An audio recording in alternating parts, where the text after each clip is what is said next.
अस्सलाम वालेकुम students, I am back with new lesson. आज मैं आपको डायरेक्ट सेंटेंसेस को इनडायरेक्ट फॉर्म में चेंज करने की प्रैक्टिस करा रहा हूँ कि कैसे हम उनको इनडायरेक्ट फॉर्म में चेंज करेंगे। इससे पहले अगर आपने मेरा चैनल सब्सक्राइब नहीं किया तो सब्सक्राइब कर लें ताकि हर आने वाली इस तरह की वीडियो आपको तक सबसे पहले पहुँचे। So without wasting your time let's start. The first sentence is the officer said have you done your duty. तो रिपोर्टेड स्पीच में दी गई बात को आपने समझना है कि उसमें कौन सा सेंटेंस दिया गया है, इंपेरेटिव है, इंटेरोगेटिव है, एक्सक्लेमेटरी है, ऑप्टेटिव है, असर्टिव है। तो जिस तरह का मतलब सेंटेंस दिया गया उसी मतलब उसके जो रूल्स हैं उसको चेंज करने के इनडायरेक्ट फॉर्म में वही आप अप्लाई करें इसमें। तो अब क्योंकि यहाँ पे इंटेरोगेटिव सेंटेंस दिए गए have you done your duty, तो at the end of the sentence आप देखें सवाल निशान भी लगा हुआ है, तो इससे हम रिकग्नाइज, इससे हम पहचान कर सकते हैं कि ये इंटेरोगेटिव सेंटेंस है, सवाल किया जा रहा है और ये हेल्पिंग वर्ब से सवाल शुरू हो रहा है। अगर सवाल हेल्पिंग वर्ब से शुरू हो रहा है तो हम इन्वर्टेड कॉमास को हटाने के लिए इफ़ या वेदर लगाते हैं, या दूसरे अल्फाज में हम ये भी कह सकते हैं कि अगर उसका जवाब यस या नो में दिया जा सकता हो उस सवाल का जो रिपोर्टेड स्पीच में दिया गया है, तो इन्वर्टेड कॉमास हटाने के लिए इफ़ या वेदर लगा दें। अब इसका जवाब यस या नो में दिया जा सकता है, have you done your duty, क्या आपने अपनी ड्यूटी कर ली है, तो इसका जवाब हम यस या नो में दे सकते हैं। तो यहाँ पे इन्वर्टेड कॉमास को हटाने के लिए हम इफ़ या वेदर इस्तेमाल करेंगे और सेट को हम इंटरोगेटिव सेंटेंस में आस्क्ड में तब्दील करते हैं। द ऑफिसर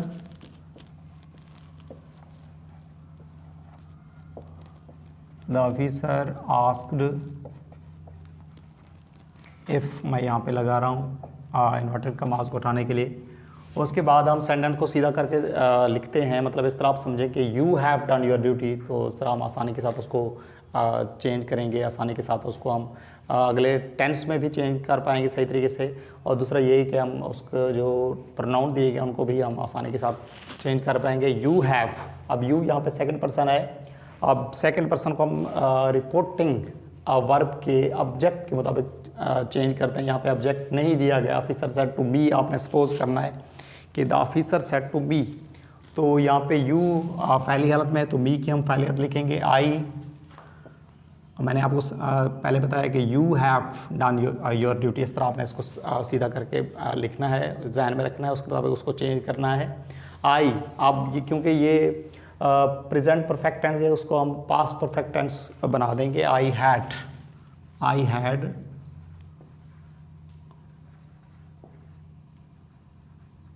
हैड, अब यू आर, ये यू की मतलब इजाफी हालत है, तो हम मी यानी कि उसकी इजाफी हालत माई बनेगी, आई माई बी माई ड्यूटी।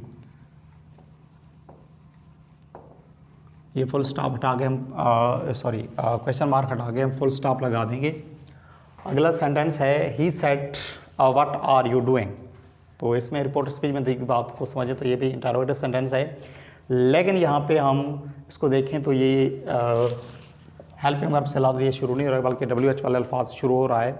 WH वाले अल्फाज प्लस H, जैसे हाउ है वहाँ पे सिर्फ H है, तो उस तरह के जो अल्फाज हैं ये जो WH वाले प्लस H हाउ है, जैसे मैं आपको बता रहा हूँ एक ही लफ्ज़ है H वाला अल्फाज, इनको आपने वैसे रहने देना है। यहाँ पे इन्वर्टेड कॉमास को हटाने के लिए हम यही लफ्ज़ ही लगा देते हैं। तो बाकी दूसरा तरीकाकार मैंने आपको जैसे बताया कि अगर इसका देखें इसका जवाब हम यस या नो में नहीं दे सकते, व्हाट आर यू डूइंग, तो इसका जवाब यस या नो में नहीं दिया जा सकता, तो इसको हम वैसे रहने देंगे। ही आस्क्ड व्हाट, अब हम इसको इस तरह आपने समझ गए यू आर डूइंग, तो हमने सेंटेंस को सीधा करके जहन में रखना है, उसके बाद उसको चेंज करें। यू मतलब यहाँ पे देखें तो सेकंड पर्सन को हम रिपोर्टिंग वर्ब के ऑब्जेक्ट के मुताबिक चेंज करते हैं, तो यहाँ पे आई आ जाएगा। अब ये क्योंकि व्हाट आर यू डूइंग, तुम क्या कर रहे हो, ये प्रेजेंट कंटिन्यूअस टेंस दिया गया तो उसको हम पास्ट कंटिन्यूअस टेंस बना देंगे। I was doing, what I was doing, full stop हम लगा देंगे। उसके बाद अगला है नरेशन जो हमें दिया गया है, he said post this letter now, तो यहाँ पे इसको देखें तो ये first form of the verb शुरू हो रहा है, ये पोस्ट नाउन भी है, पोस्ट ऑफिस जैसे हम कहते हैं, लेकिन ये यहाँ पे पोस्ट जस्ट पोस्ट कहा गया है और ये वर्ब के तौर पे इस्तेमाल किया जा रहा है, मेन वर्ब के तौर पे इस्तेमाल किया जा रहा है। कुछ अल्फाज होते हैं ऐसे, मतलब जैसे मैं आपको कहूँ कि फेस, अब ये नाउन भी है और वर्ब भी है, मेन वर्ब के तौर पर भी काम करता है। तो यहाँ पे ये वर्ब के तौर पे काम कर रहा है और ये स्टार्ट ऑफ द सेंटेंस यहाँ पे वर्ब इस्तेमाल की गई है। तो ये सेंटेंसेस इंपेरेटिव सेंटेंसेस कहलाते हैं, क्योंकि इंपेरेटिव सेंटेंसेस हमेशा first form of the verb शुरू होते हैं या डोंट से शुरू होते हैं। जैसे अगर मैं ये कहूँ कि don't laugh at others, open the door, तो ये मतलब इसको देखें तो हम डोंट से शुरू करें या first form of the verb शुरू करें, तो यहाँ पे भी ये first form of the verb शुरू हो रहा है सेंटेंस, तो ये इंपेरेटिव है। तो इंपेरेटिव वाले असूल हम यहाँ पे अप्लाई करेंगे। तो पोस्ट दिस लेटर नाउ, अब इसको देखें तो यहाँ पे ये ऑर्डर दिया जा रहा है। हमें कैसे पता चला? अगर ये इसमें रिक्वेस्ट होती तो यहाँ पे प्लीज़ लगा होना चाहिए था, लेकिन यहाँ पे नहीं लगा हुआ। कोई मतलब ऑफिसर कोई अपने मातहत को इस तरह कह रहा है कि पोस्ट दिस लेटर नाउ, मतलब अपने मुलाजिम को इस तरह कह रहा है। तो ऑर्डर के मुताबिक इसको चेंज करें, ही ऑर्डर्ड, क्योंकि ये ट्रांजिटिव वर्ब है, इसके साथ हम ऑब्जेक्ट लगाएंगे अपनी तरफ से। ये ऑर्डर्ड मी अपनी तरफ से हमने यहाँ पे लगा दिया, क्योंकि ट्रांजिटिव वर्ब में ऑब्जेक्ट का होना ज़रूरी होता है, उसमें ऑब्जेक्ट लगाया जाता है। अब रिक्वेस्टेड है, एडवाइस है, ये सारे जो हैं ये ट्रांजिटिव वर्ब हैं, इनके साथ हम ऑब्जेक्ट अपनी तरफ से लगा देते हैं अगर उसमें ऑब्जेक्ट नहीं दिया गया हो तो। ही ऑर्डर्ड मी। अब हम इन्वर्टेड कमास को हटाने के लिए इंपेरेटिव सेंटेंस में टू लगाते हैं, टू पोस्ट। जब हम दिस को चेंज करते हैं टू द इनडायरेक्ट फॉर्म में, डायरेक्ट सेंटेंस को अगर डायरेक्ट सेंटेंस में दिस इस्तेमाल किया गया तो इनडायरेक्ट फॉर्म में हम उसे दैट में चेंज कर देते हैं। दिस इनटू दैट होता है, that letter now into then.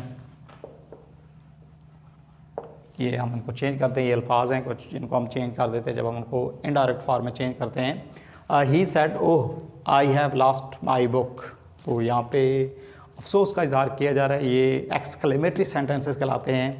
इनमें जो जज्बात के इजहार के लिए अल्फाज इस्तेमाल किए तो उनको हम हटा देते हैं, जैसे ओह, वेल डन, ब्रेवो, वाओ। तो ये जो अल्फाज हैं जैसे व्हाट अ ब्यूटीफुल फ्लावर, इस तरह के जो अल्फाज हैं जो हैरत के इजहार के लिए लफ्ज़ इस्तेमाल किए जाते हैं इनको हम हटा देते हैं।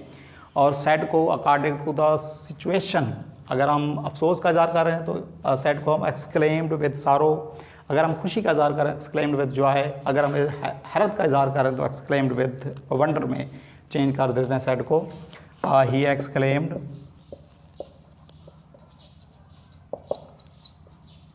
ही एक्सक्लेम्ड विद, अब इसमें क्योंकि अफसोस का इजहार किया जा रहा है विद सारो,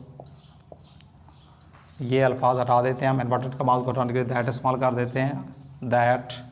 आई फर्स्ट पर्सन है, फर्स्ट पर्सन को हम रिपोर्टिंग वर्ब के सब्जेक्ट के मुताबिक चेंज करते हैं, ही। अब ये क्योंकि प्रेजेंट परफेक्ट टेंस दिया गया है यहाँ पे, तो इसको हम पास्ट परफेक्ट बना देंगे, ही हैड। तो पास्ट परफेक्ट में हम हैड इस्तेमाल करते हैं plus third form, he had last.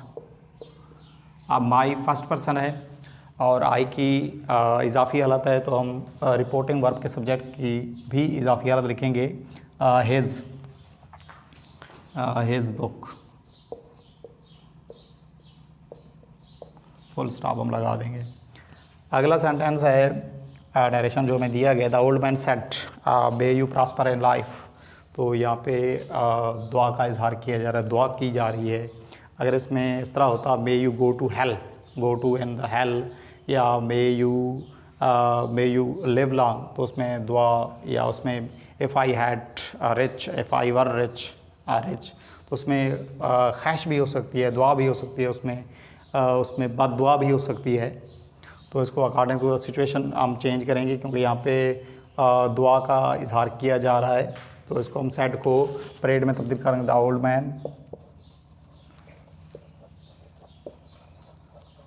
Man parade. Inverted commas को हटाने के लिए हम दैट इस्तेमाल करते हैं, दैट। उसके बाद हम मे को सब्जेक्ट के बाद ले जाते हैं, यू मे। अब यू मे उसके मुताबिक उसको चेंज करें, यू सेकंड पर्सन है, सेकंड पर्सन को हम ऑब्जेक्ट के मुताबिक चेंज करते हैं रिपोर्टिंग वर्ब के। तो यहाँ पे यू फ़ैली हालत में है तो मी की भी हम फ़ैली हालत लिखेंगे, आई। उसके बाद ये क्योंकि पास्ट टेंस दिया गया तो हम मे को माइट में तब्दील करेंगे, I might prosper in life, full stop हम लगा देंगे।